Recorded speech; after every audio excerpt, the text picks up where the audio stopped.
ভদ্র হন, স্পেন সাপোর্টারদের মতো ভদ্র হন, খেলা ভালো খেলেন, তারপরে ফাইনালে আসেন। প্রথম খেলা থেকেই স্পেনের যে ছন্দ দেখছি, তাদের ট্যাকটিক্যাল কৌশল, টিকিটাকা পাস, দৌড় এবং স্পিডে আমার আত্মবিশ্বাস ছিল স্পেন কাপ নেবে এবং স্পেন কাপ নেওয়ার মতো যোগ্য দল হিসেবে আসছে 2006 সালে, 2026 সালে। আমি বুঝি নির্মাণের শিল্প, সালাম স্টিল বোঝে ডিউরেবিলিটি। সালাম স্টিল, মোস্ট ডিউরেবল স্টিল। এবং সেটা প্রমাণ করে দিছে। এটাতে আমরা স্পেনকে এবং স্পেন সাপোর্টারের সবাইকে আমরা ধন্যবাদ জানাচ্ছি এবং আর্জেন্টিনার উদ্দেশ্যে বলবো, আর্জেন্টিনার আরও বেশি বেশি খেলা উচিত, খেলা শেখা উচিত এবং আর্জেন্টিনার সাপোর্টারদের উদ্দেশ্যে আপনাদের মাধ্যমে বলবো, তাদের আরও ভদ্রতা শেখা উচিত। আপনি বিশ্বাস করবেন, আমরা যখন খেলার শুরুতে এখানে সাংবাদিকদের কাছে বক্তব্য দিতে গেছি, তারা আমাদেরকে বক্তব্য দিতে দেয়নি।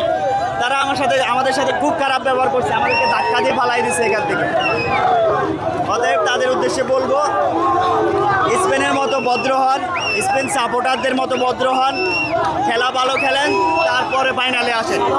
এই কাপ দিয়া আমরা দেখাই দিছি। আমার কিছু কথা শোনেন, যে স্পেনের জন্য দল করছি, এই স্পেনের যে মুসলমানের সন্তান লামি ইয়ামাল, আজকে 19 বছর বয়স, তার আকাঙ্ক্ষা আশা সেই কাপ নিয়ে আজকে সারা বিশ্ব দেখাই দিছে।